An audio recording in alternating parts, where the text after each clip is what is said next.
Okay, Assalamualaikum warahmatullahi wabarakatuh dan selamat tengah hari. Semua orang sihat ke? Alhamdulillah sihat cikgu. Okay, Alhamdulillah. Okay, minta maaf lah ya. Semalam saya tak dapat nak online sebab semalam masih lagi tak berapa sihat. Hari ni baru saya rasa okey sikit. Okay, jadi semalam saya bagi kerja je lah. Okay, saya terus pergi kat sini. Okay, jadi sebelum apa-apa saya nak bagi tahu overview saya apa subjek memang prinsip account lah. Okay, apa topik-topik yang kita akan belajar sepanjang kita tingkatan 5 ni Okay, jadi tajuk yang pertama yang kita akan belajar ialah mana tadi teks dia. Yang mana nota.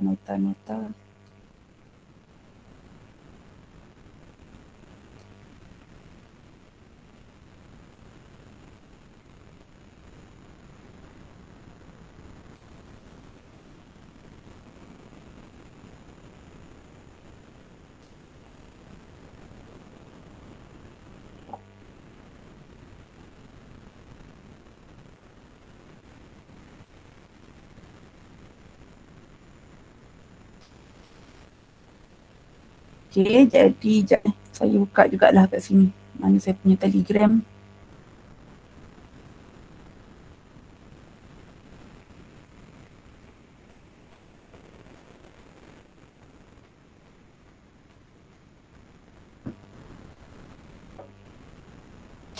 Nanti awak boleh notes lah tajuk mana yang memang penting. Bukanlah ada tajuk penting tak penting, tapi maknanya bila dalam peperiksaan SPM ada certain tajuk yang kita tengok pattern dia memang dia suka tanya lah. Okay, jadi kita tengok kat sini. Boleh nampak kan skrin saya? Boleh cikgu. Okey, jadi modul yang pertama form 5 ni kita akan belajar analisis dan tafsiran penyata kewangan Okey, dalam analisis dan penyata kewangan ni kita akan belajar macam mana kita nak tengok sama ada kita punya kita belum baca doa Sorry. Kita baca doa dulu. A'udzubillahi minasyaitonirrajim. Bismillahirrahmanirrahim. Alhamdulillahirabbil alamin. Arrahmanirrahim. Maliki yaumiddin. Iyyaka na'budu wa iyyaka nasta'in. Ihdinas siratal mustaqim. Siratal ladzina an'amta 'alaihim ghairil maghdubi 'alaihim waladdallin. Amin. Bismillahirrahmanirrahim. Ar-Rahman 'allamal Qur'an khalaqal insan 'allamahul bayan. A'udzubillahi minasyaitonirrajim. Bismillahirrahmanirrahim. Alhamdulillahirabbil alamin. Assalatu wassalamu ala sayyidina Muhammadin asyrafil anbiya'i wal mursalin wa ala alihi wa sahbihi ajma'in. Allahumma aftah alaina hikmataka wa anshur alaina min khazaini rahmatika ya arhamar rahimin. Rabbi shrah li sadri wa yassir li amri wahlul 'uqdatam min lisani yafqahu qawli. Allahumma faqihna fid din wa 'allimna ta'wil. Rabbana atina fid dunya hasanah wa fil akhirati hasanah wa qina adzabannar. Wa sallallahu ala sayyidina Muhammad wa ala alihi wa sahbihi wasallam. Alhamdulillah. Amin ya rabbil alamin. Jadi kalau kita tengok kat sini, yang pertama ni ialah analisis dan tafsiran penyata kewangan untuk buat keputusan. Okey, jadi yang kat sini sebenarnya apa yang kita buat dalam tajuk pertama ni, kita daripada penyata kewangan, awak dah belajar kan penyata kewangan pada akhir tahun lepas? Penyata kewangan ni terdiri daripada apa kelas? Boleh saya tanya? Penyata kewangan. Dia ada dua kan? Untung rugi dan penyata kedudukan kewangan. Okey, betul. Akaun perdagangan dan untung rugi dan juga penyata kedudukan kewangan. Dua ni Okey, jadi kita analisis kita punya kita punya penyata kewangan ni sebab apa? Sebab kita nak tengok adakah daripada tahun ke tahun kita ada peningkatan daripada segi nisbah keberuntungan dia, daripada nisbah kecekapan ni maknanya kita manage kita punya perniagaan tu lebih baik ataupun tidak daripada sebelumnya. Macam itulah lebih kurang. Selain kita bandingkan kita punya perniagaan dari tahun ke tahun, kita juga boleh perbandingan dengan kita punya orang kata apa, pesaing. Kan contohnya kalau kedai pula.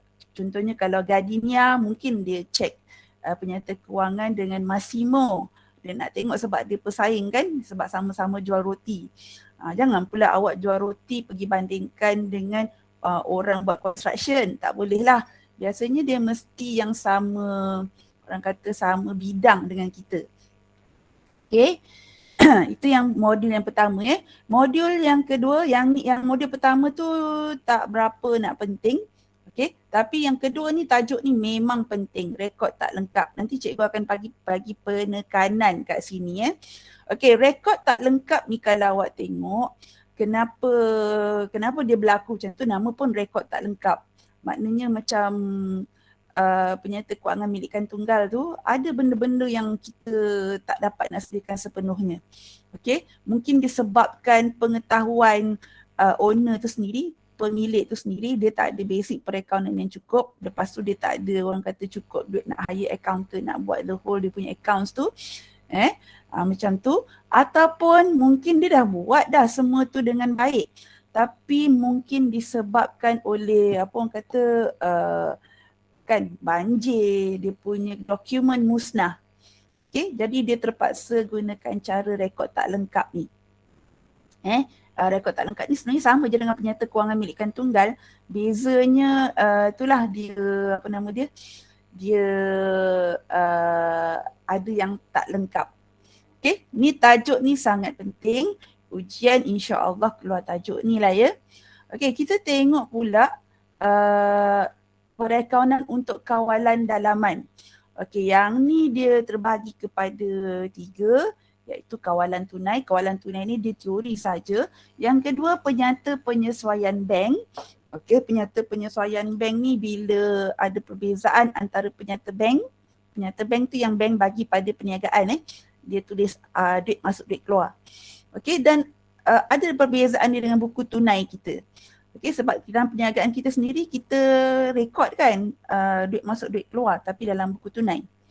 Okay, jadi kita nak cari kenapa berbeza tu. Itu penyata penyesuaian bank.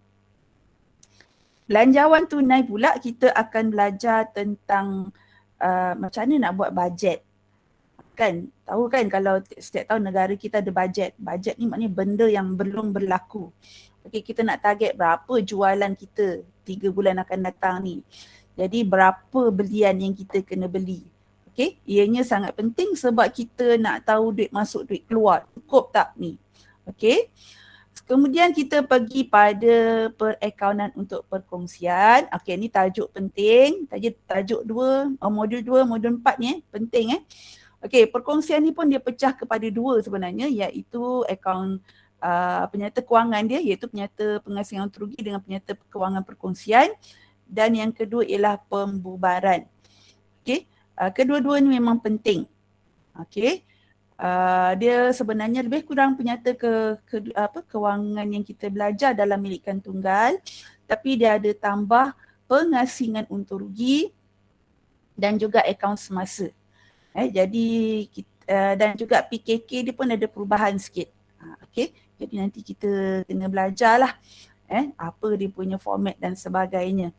Okey, pembubaran ni pula bila perniagaan tu nak dibubarkan, okey, apa akaun macam mana kita nak kena buat, kita belajar dalam pembubaran perkongsian.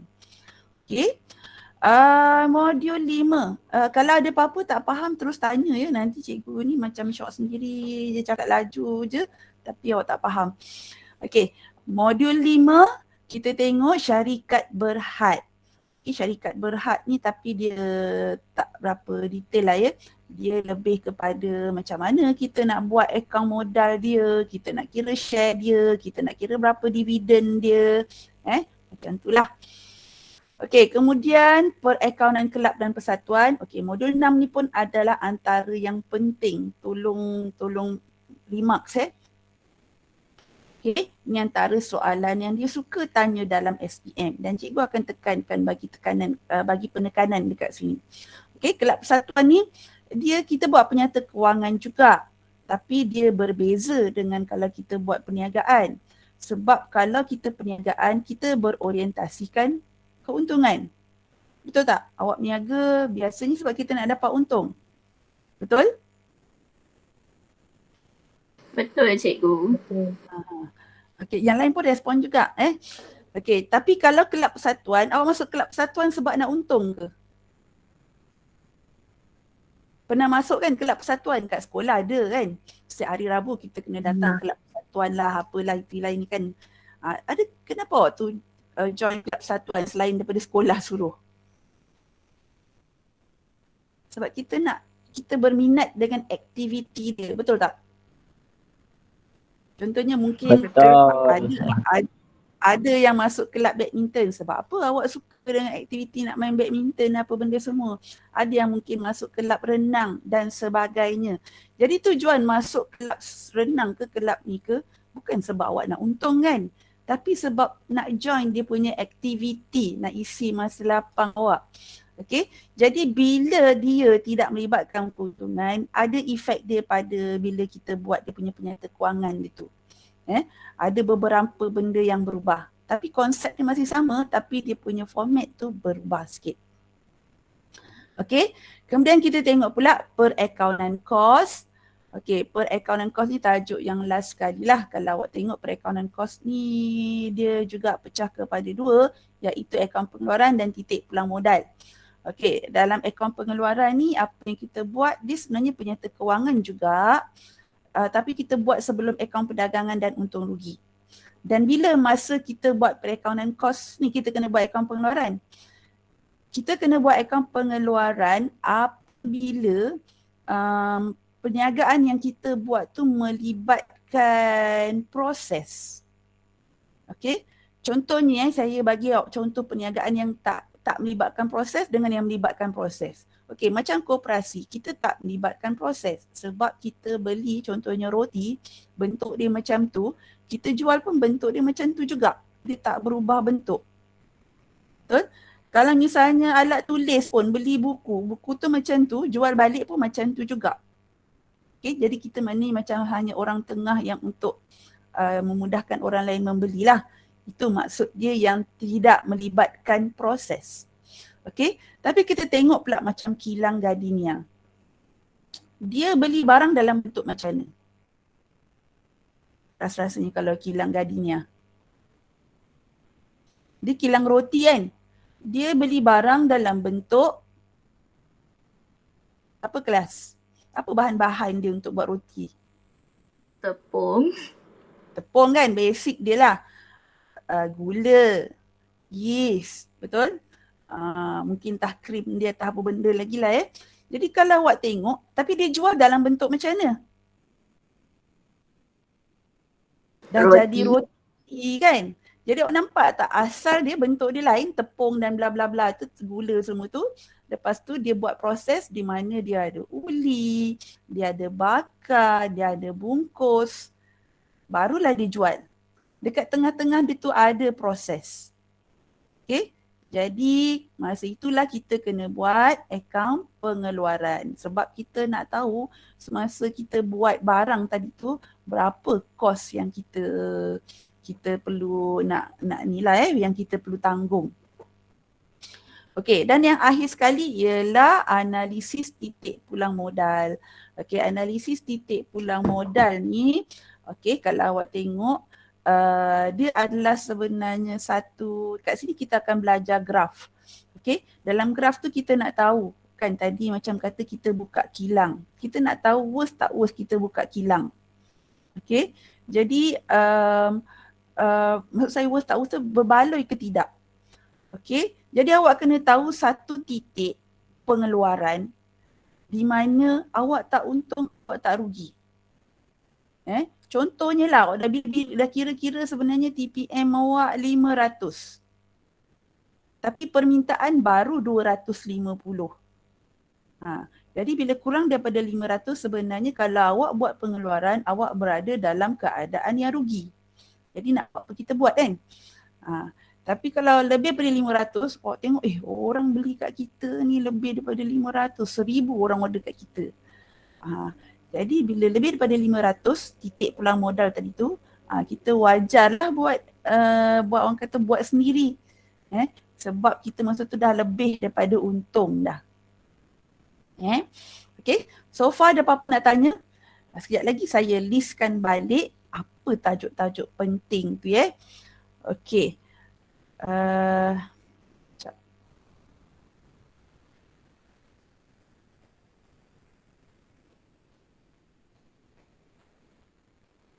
Okay, kat sini saya nak senaraikan lah ada 6 tajuk penting, jadi saya betul-betul nak awak fokus betul-betul. Okay, jadi tajuk yang pertama ialah yang awak dah belajar masa form 4. Dia ada satu tajuk form 4 yang sangat penting dan selalu ditanya dalam peperiksaan, iaitu penyata kewangan milikan tunggal. Daripada 19 orang ni, semua orang dah hafal format ke?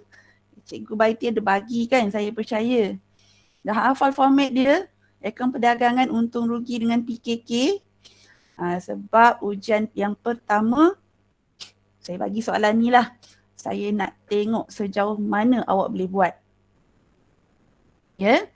Okay. Tajuk yang kedua, ni yang form 4, yang lain yang semua form 5, iaitu rekod tak lengkap.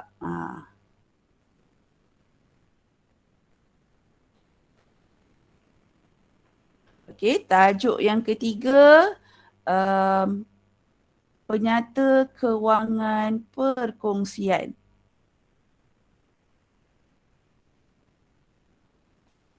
Tajuk yang keempat, penyata kewangan perkongsian, satu lagi ialah penyata perkongsian lagi tapi dia pembubaran.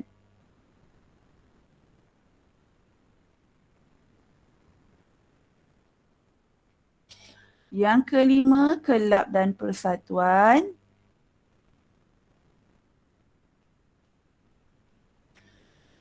Dan yang keenam ialah akaun pengeluaran tadi tu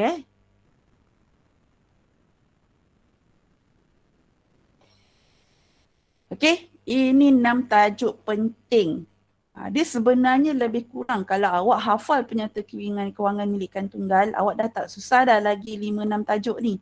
Tapi kalau awak ada masalah dengan penyata kewangan milikan tunggal, yang saya takut ialah awak sampai ke sudah tak hafal format. Dan ni yang saya paling takut, SPM yang 2021 baru-baru ni sebab diorang tu 2 tahun kat rumah PDPR. Jadi tak banyak yang cikgu dapat tolong diorang lah. Saya sedikit rasa tekilan kat situ. Tapi saya harap awak punya batch ni saya dapat buat sesuatu lah.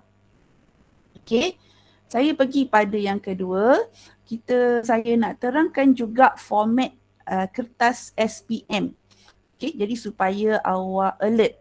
Okay, jadi kita ada untuk SPM ni dia ada 3 kertas, iaitu kertas 1, kertas 2 dan kertas 3. Nanti dekat jadual SPM awak ada nampak kertas 4. Kertas 4 ni kita tak payah ambil. Okay, kita tak ambil. Kita ada cuma kertas 1, kertas 2, kertas 3. Okey, kertas 1 ni apa? Dia ada 40 soalan objektif. Markah dia 20 markah. Maknanya satu soalan setengah markah. Sebab 40 soalan kan? Okey. Sekejap ni saya bawa ke bawah sikit. Kertas 4 ni jangan risau awak tak ada. Okey, kertas 2 ni, ni subjektif lah. Dia ada 6 soalan. Dia ada 2 bahagian. Iaitu bahagian A dengan bahagian B. Okey. Di mana bahagian A, bahagian B dia ada soalan 1, soalan 2, soalan 3. Bahagian B pula soalan 4, soalan 5, soalan 6. Bahagian A awak kena jawab 3 daripada 3, maknanya 3-3 wajib jawab. Bahagian B pula awak kena pilih 2 dari 3. Saya rasa hari tu awak jawab soalan daripada Selangor untuk akhir tahun. Awak dah nampak dah dia punya format dia macam mana bahagian A, bahagian B ni Okey, jadi soalan 1 ni 10 markah. Soalan 2, 25. Soalan 3, 25. Jadi awak tengok kat sini 60 markah. Soalan 4, soalan 5 dia 20 markah.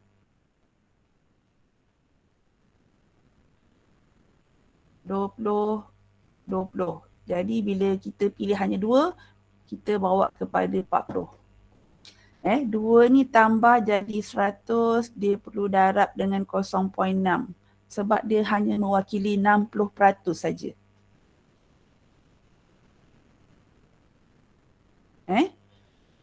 Yang kertas 2 ni.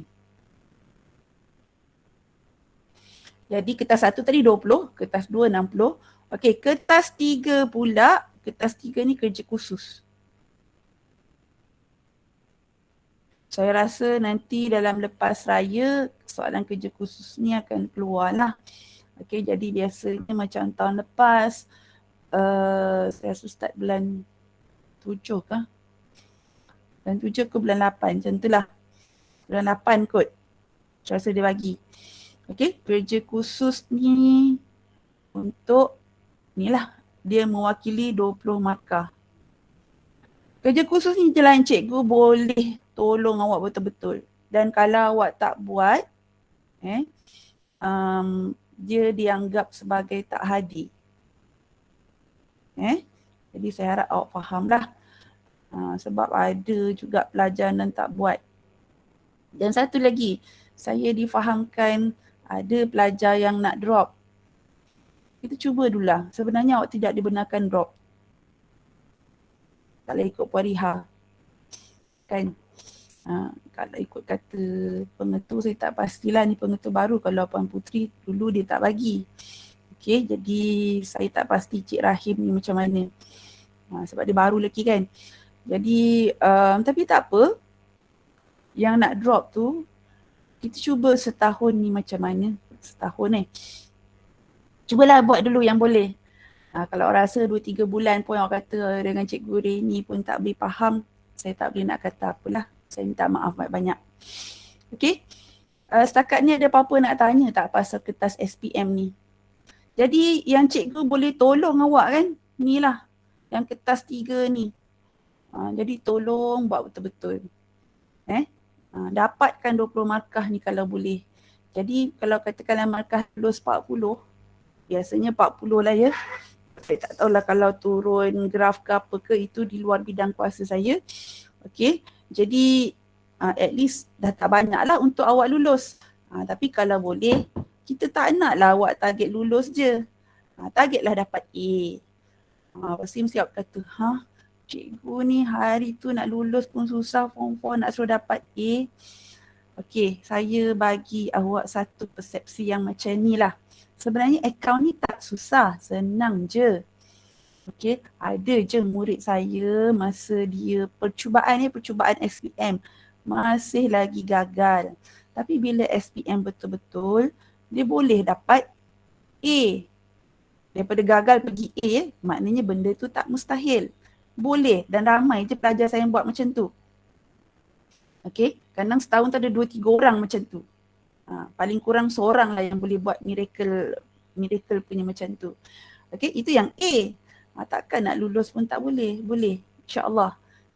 Biasanya kadang-kadang yang tak confident lebih kurang 10 orang. Dekat-dekat ni saya tolak yang PKP punya ni batch 10 orang yang tak confident, tapi bila kita push, kita ni apa semua, kadang-kadang yang fail tu mungkin seorang lah. Itu yang memang dah tak boleh nak kata apa. Tapi saya rasa awak semua boleh. InsyaAllah boleh. Yang penting jangan putus asa. Cikgu pun cuba yang mana cikgu boleh tolong.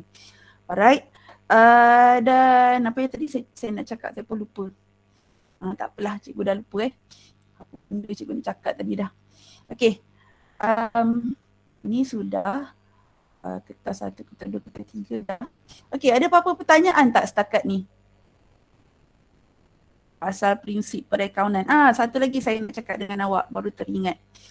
SPM 2017 daripada saya rasa 72 calon kot, ataupun 73 calon masa tu, 30 orang dapat A. Maknanya dia campur-campur lah, A plus, A dan A minus.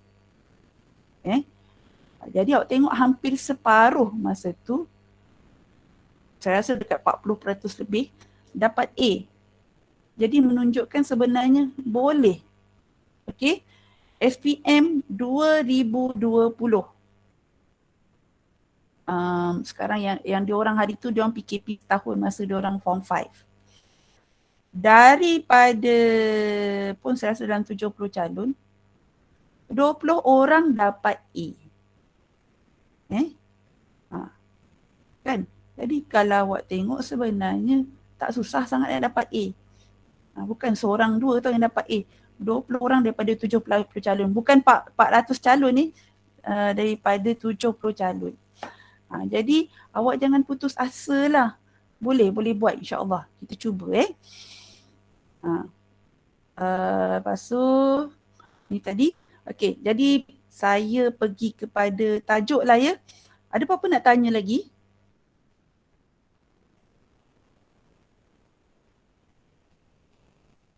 Saya ni macam cakap sorang-sorang aja. Tak ada cikgu. Respon lah. Kan? Sedangkan cikgu rasa macam krik-krik sorang-sorang je. Okey, kita tengok kat sini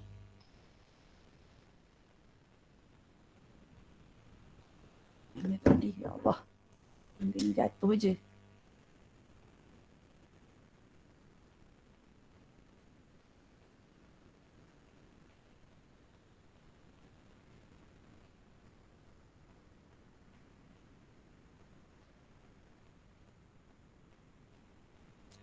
Okey, kita tengok kat sini. Analisis penyata kewangan dan perbandingan prestasi. Kita tengok kenapa kita nak kena buat tujuan analisis penyata kewangan ni. Okey, kenapa kita kena buat, apa tujuan dia ni? Biasanya ditanya dalam soalan objektif ataupun kertas 2 soalan 1 yang saya kata 10 markah tu. 10 markah tu biasanya soalan dia pendek-pendek je, 2 markah, 2 markah, 2 markah. Jadi boleh jadi dia akan tanya pasal tujuan analisis penyata kewangan ni Okey, kenapa kita kena buat ni? Pertama, kalau kita tengok sebab nak membantu pihak pengurusan menilai prestasi perniagaan. Dia nak tengok adakah prestasi dia semakin baik ataupun semakin tak elok. Jadi kita tengok kat situ, kita buat perbandingan antara tahun lah. Jangan tahun lepas makin okey ke apa ke. Okey, dan seterusnya membuat keputusan kewangan. Okey, dia dah tahu dah makin elok ke ataupun makin teruk. Jadi daripada kat situ dia boleh buat keputusan apa yang dia kena buat, kat mana yang dia kena highlight untuk perbaiki. Okey. Tujuan yang kedua ialah membantu pihak luar membuat keputusan mengenai kemudahan kredit. Okey, contohnya kita nak minta pinjaman daripada bank. Okey, bank akan analisa kita punya penyata kewangan. Jadi dia nak tengok adakah kita punya perniagaan ni ada potensi ke tidak untuk dia bagi pinjaman. Okay. Jadi macam mana dia nak tahu potensi dia ke tidak, berpotensi ataupun tidak, dia tengok awak punya, inilah dia akan buat analisis penyata kewangan. Okay. Kemudian, membantu pihak pelabur membuat keputusan yang berkaitan dengan pelaburan. Okay, kadang-kadang kita tak minta pinjaman. Kalau macam syarikat Berhad, mungkin dia akan buka ni pada jual saham kepada orang ramai. Jadi orang ramai ni nak melabur dalam kita punya perniagaan, adakah dia melabur je? Tak kan? Kita tiba-tiba orang jumpa awak, laburlah dalam perniagaan saya. Awak boleh suka-suka hati ke nak melabur? Mesti kita tengok kan, adakah perniagaan ni berbaloi untuk kita melabur ke tidak? Kalau kita bagi saham 1,000, kita bayar dia punya tu RM1,000, berapa kita boleh dapat pulangan balik? Okey. Jadi kita nak tahu berbalik ke tidak, kita kena buat analisis penyata kewangan. Okey, kita tengok pula setakat ni ada apa-apa nak tanya tak pasal tujuan ni? Sekejap cikgu haus pula. Bismillahirrahmanirrahim. Tak ada cikgu. Okey. Ada ke tak ada? Tak ada. Ada. Okey. Okey je, boleh teruskan. Okey, kita tengok pula analisis penyata jenis dia. Dia ada 3 jenis. Sekejap. Okey, yang pertama nisbah keberuntungan, yang kedua nisbah kecekapan dan nisbah kecairan. Kan kalau awak tengok video semalam, cikgu tu ada yang video yang kemudian kot saya rasa saya ada bagi yang apa? Dia kata 2C 1U kan. 2C iaitu cair dan juga cekap, dan yang ketiga keberuntungan iaitu U. Okey. Apa yang dia katakan tentang nisbah keberuntungan, nisbah kecekapan dan kecairan. Ini saya ulanglah balik sikit lah ya. Okey. Okey, nisbah keberuntungan ni dia nak tengok sejauh mana kita punya perniagaan tu menguntungkan ataupun tidak. Ataupun kita nak tengok kita punya keberuntungan tu daripada tahun lepas tahun ni sama ke tidak. Ataupun lebih baik ke atau lebih teruk. Lepas tu sama ada kita nak bandingkan perniagaan kita dengan kita punya pesaing. Adakah pesaing kita jauh lebih baik ataupun lebih kurang kita, ataupun kita lebih bagus daripada pesaing kita. Ni kita nak tahu nisbah keberuntungan. Dia nasyid jatuh je. Tu nisbah keberuntungan. Okey, dia ada 4. Iaitu peratus untung kasar atas kos jualan, iaitu tokokan. Lepas tu dia ada margin untung kasar, iaitu peratus untung kasar atas jualan. Yang ketiga peratus untung bersih atas jualan, dan yang keempat pulangan atas modal. Okay, kita tengok dulu lah ya. Nanti dia punya formula dia kejap lagi. Okay, ni semua berkaitan dengan untung lah ya. Biasanya yang peratus untung kasar atas jualan, untung kasar atas ni apa semua tu yang guna kita punya manager biasanya, pengurusan untuk buat keputusan. Manakala pulangan atas modal ni biasanya nak tengok ni kita punya pelabur. Dia nak tengok dia masukkan saham dekat kita berapa ringgit, boleh dapat berapa dia punya return dia punya pulangan dia. Okey, kita tengok pula nisbah kecairan. Biasanya mengukur keupayaan ni pelbagai jenis pembayaran kepada pihak luar seperti pembekal dan bank. Okey, biasanya yang berminat benda-benda ni yang nisbah kecairan ni orang yang nak bagi pinjam lah pada perniagaan kita kan. Dia nak tengok adakah kita punya nisbah semasa tu okey ke ataupun ujian asid okey ke. Kalau tak okey dia pun takut nak bagi kita pinjam. Kan dia tengok kita punya hutang dah banyak sangat, dia nak bagi pinjam ke? Kan dia pun takut nak bagi pinjam. Okey, dan akhir sekali ialah nisbah kecekapan. Okey, nisbah kecekapan ni nak tengok sama ada kita pengurusan stok kita ataupun inventory kita cukup bagus ke tidak. Okey. Macam mana nak kita buat perbandingan Contohnya lah kalau awak pergi kedai yang besar-besar ataupun kedai yang ni biasanya dekat pekan-pekan kan sebab ramai orang. Kalau awak pergi, dia punya barang tu tak sempat berhabuk pun. Orang dah ambil beli. Tapi kadang-kadang kalau kita balik kampung kan, kedai kat ceruk-ceruk apa semua, kat kedai yang kat kampung-kampung tu, kadang-kadang awak pegang tin dia pun rasa berhabuk. Sebab apa? Orang mungkin jarang beli. Setuju tak? Setuju. Jadi yang bagusnya yang sebenarnya bila kita selalu tukar stok lah. Maknanya kalau selalu tukar stok tu lebih baik sebenarnya. Okay? Manakala tempoh kutipan hutang tu dia nak tengok sejauh mana kita cekap nak kutip hutang dan pembayaran hutang ni sejauh mana kita boleh nak bayar hutang. Okay? Sekarang ni kita nak tengok kepada pengiraan. Okay, saya masukkan kat sini lah ya. Jamboard tadi. Kita tengok tadi nisbah ke tadi apa? Jenis nisbah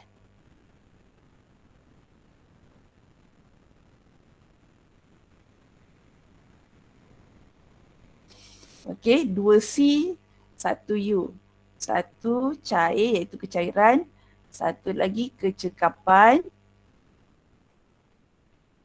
kecairan dan satu lagi ialah peratus keberuntungan.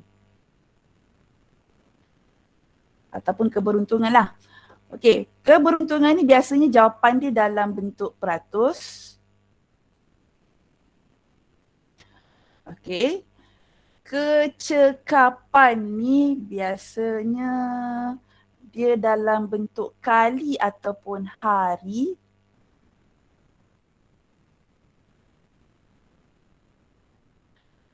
Nisbah kecairan ni biasanya dia bentuk dalam nisbah. Nisbah maknanya belakang dia mesti ada nisbah satu macam tu. Okey? Cikgu, kecekapan tadi apa cikgu? Kecekapan dia tadi dalam bentuk kali ataupun hari.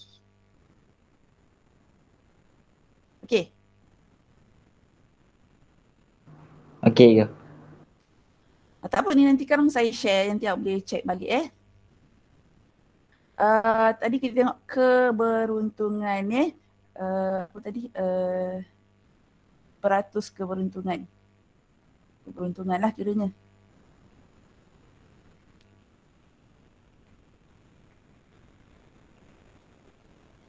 Okey. Yang pertama kita tengok tokokan. Tokokan ni dia untung kasar per dengan kos jualan. Darab dengan 100. Dan jawapan dia pun mesti dalam peratus. Hujung dia tu mesti ada peratus. Okey. Yang kedua, margin untung kasar. Untung kasar perjualan bersih darab 100. Pandai, bagus. Untung kasar bahagi dengan jualan bersih darab 100. Okey, jadi awak tengok beza dia dekat sini. Bila tokokan, bawah dia adalah kos jualan. Bila margin, bawah dia jualan bersih. Okey, yang ketiga ialah apa nama dia tadi? Margin untung bersih. Margin untung bersih macam nak kira? Untung bersih bahagi jualan bersih darab 100. Betul. Kan? Cuma tukar ni je lah. Untung kasar sebab ni margin untung kasar, jadi margin untung bersih adalah untung bersih lah yang kat atas dia. Dan yang akhir sekali lah pulangan atas modal. Jadi yang ni untung bersih bahagi dengan modal awal darab dengan 100. Awak ingat yang empat ni semua ada 100. Sebab keberuntungan ni memang dalam bentuk peratus. Ini saya buat tak cantik ni. Tapi boleh guna yang ni lah sebab ada dalam buku teks tadi. Cikgu, Ya saya. tinggi peratus lagi okey ke? Betul. Lagi banyak lagi okey lah. Lagi bagus tu lagi okey. Itu je. Kalau kita bandingkan ikut ni lah kan, ikut perbandingan tahun-tahun ataupun kita bandingkan dengan kita punya apa nama dia tadi, pesaing kan. Lagi banyak lagi bagus lah. Okey, kita pergi pada yang seterusnya iaitu kecairan. Kita panggil dia nisbah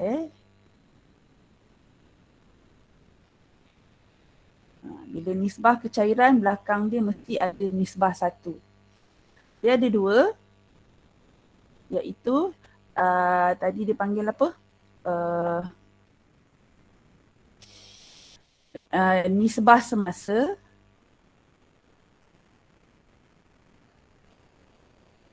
Okay. Nisbah semasa ni kalau awak tengok formula dia apa tadi nisbah semasa? Aset semasa bahagi liability semasa. Okay, betul. Aset semasa bahagi dengan liability semasa.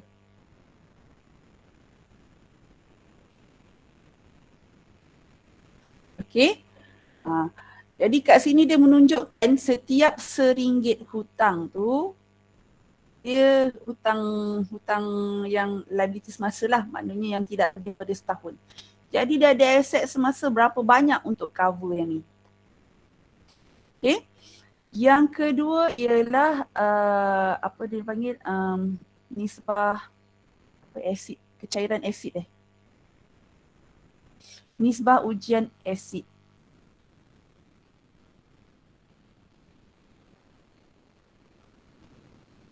Okey, formula dia lebih kurang sama je. Cuma AS tolakkan dulu inventory akhir. Baru bahagi dengan liability semasa. Okey, kenapa dia tolak dengan inventory akhir dulu? Sebab event tu stok akhir, so dia tak nak. Dia bukan tak nak. Tapi kalau aset semasa yang kita ada kan, boleh bagi contoh aset semasa? Awak dah belajar kan masa form 4? Boleh bagi saya contoh aset semasa? Alat tulis. Alat tulis lagi? Tunai, bank. Tunai, bank, lepas tu akaun belum terima, kan? Benda-benda itulah. Lepas tu kalau belanja prabayar, hasil belum terima, benda-benda tu. Okey, daripada beberapa benda tu, inventory akhir ni lah yang kita susah nak convert ataupun kita tukarkan kepada bentuk duit. Sebab kalau kita tengok tunai memang dah tu senang lah kita nak menjadi bentuk duit. Okey, lepas tu apa lagi? Bank. Bank pun senang, kira macam daripada tunai kalau misalnya awak nak pergi beli kat kedai lah kan. Tunai yang paling senang, semua kedai terima. Tapi kalau awak tak ada duit tunai, awak ada duit dalam bank je. Saya rasa bila PKP ni ramai yang macam ni, termasuklah saya. Sebab kita kena malas nak pegang cash. Tapi bila nak beli pisang goreng kat tepi jalan, alamak tak ada duit kecil. Takkan kita nak transfer, dia pun tak ada kemudahan transfer.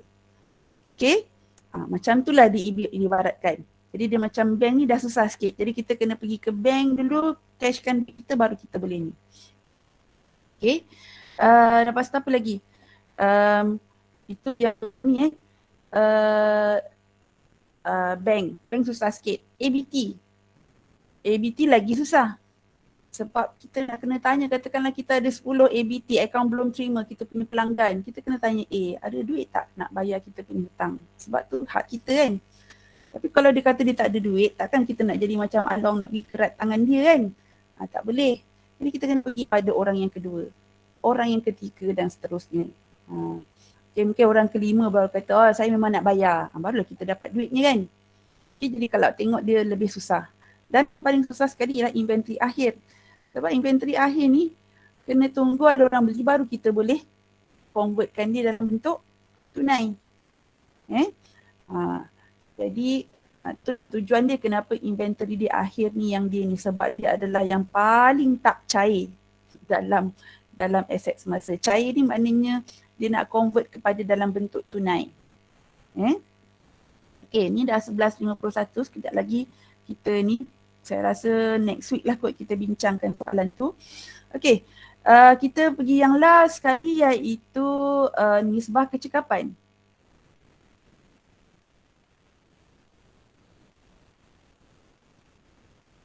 Okay, dalam nisbah kecekapan kalau awak tengok, yang pertama ialah kadar pusing ganti inventory.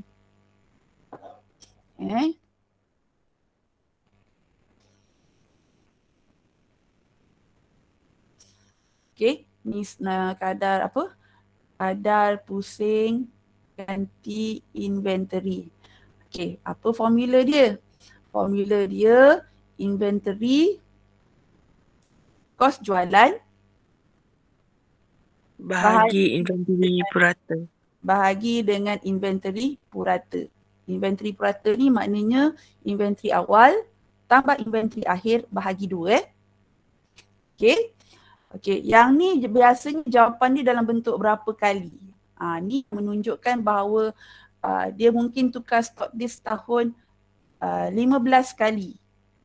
Tu baguslah. Lepas tu tengok pesaing dia rupanya lagi bagus. 20 kali dia tukar stok dia. Okay, jadi maknanya lagi kerap, lagi banyak kali tu menunjukkan dia lagi kerap tukar dia punya stok. Cikgu macam restock lah. Betul. Betul. Restock tu berapa kali Okay, lepas tu dia kata lagi tempoh kutipan hutang. Tempoh kutipan hutang, jadi dia ABT, tempoh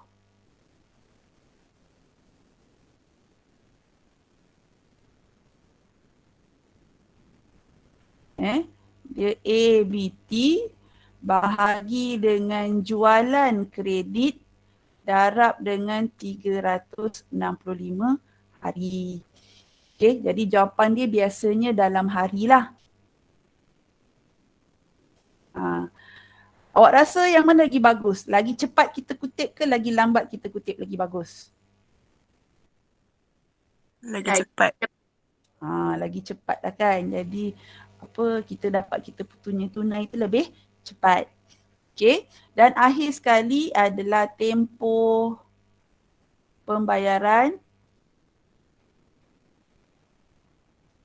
hutang. ABB bahagi dengan belian kredit darab dengan 365 hari. Okey.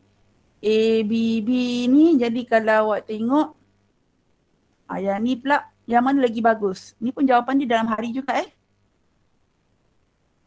Lagi banyak hari ke lagi sikit hari lagi bagus? Sikit.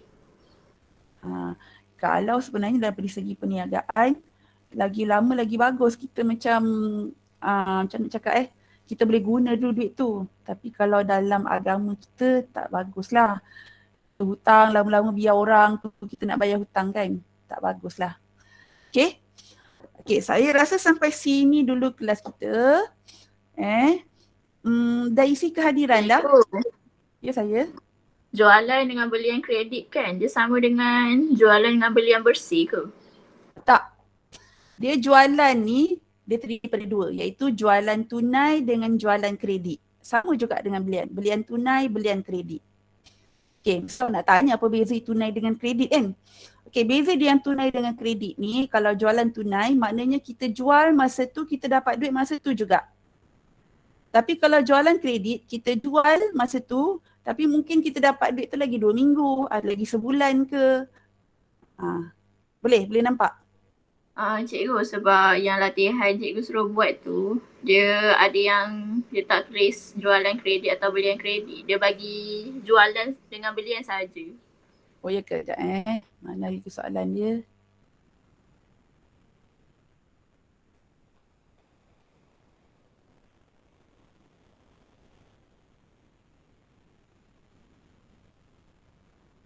Yang ni kan?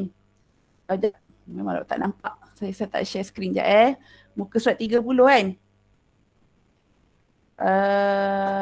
Sekejap. Untuk soalan nombor 4 Eka. Ke soalan nombor berapa? Nombor 5 kot saya rasa. Nombor 5 dia nak peratus untung bersih. Pulangan atas modal. Tak ada, dia tak tanya ni. Dia tak tanya nisbah kecekapan. Taklah cikgu. Yang ditanya nisbah kecekapan ni soalan nombor 4. Nombor 3. Nombor 3 pun dia tanya tokohkan dengan margin untung kasar. Yang ditanya pasal ni, sebab saya tak boleh nak share screen lah. Sekejap saya share screen kat sini lah ya. Cikgu saya rasa tu soalan lain kot. Muka surat 30 kan? Hari tu saya bagi tu. Sekejap saya buka balik. Muka surat 30. 12.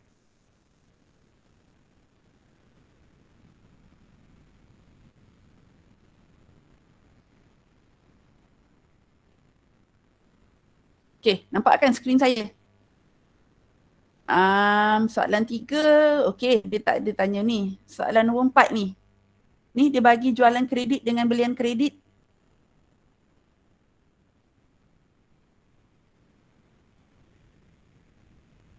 Kan? Oh cikgu, ni dalam video tu. Yang video cikgu hantar tu kan. Dalam video tu. Oh, dalam video Lepas dia ambil terus apa jualan bersih. Oh, sebab agaknya dianggapkan bahawa semua sekali jualan tu adalah jualan kredit kot. Saya pun tak, video yang mana Kan nanti kan saya tengok balik. Video yang kedua tu yang dia buat latihan.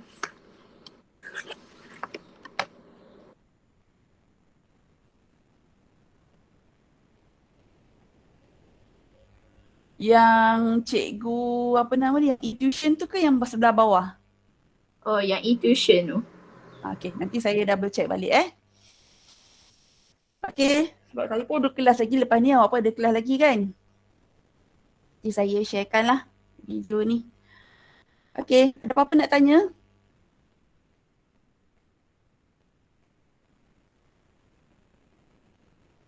Kalau tak ada apa-apa, okay, kalau tak ada apa-apa nak tanya, saya harap penerangan saya tadi dapat bantu untuk awak jawab ni. Cuba jawab dulu, kita akan bincangkan dalam kelas minggu depan. Satu lagi, jangan lupa isi kehadiran tu Awak klik je nama awak. Kalau siapa-siapa nama dia tak ada, tolong apa yang Khairul tu kan tadi. Awak tulis nama penuh awak dekat Telegram Ada tak siapa tadi yang Khairul apa tadi? Nama dia, sorry cikgu tak pasti nama pelajar baru tu. Okay, saya rasa sampai sini dulu. Assalamualaikum warahmatullahi wabarakatuh dan selamat tengah hari. Jaga diri baik-baik Bye. Terima kasih cikgu. Terima kasih, cikgu. Terima kasih, cikgu. Sama-sama.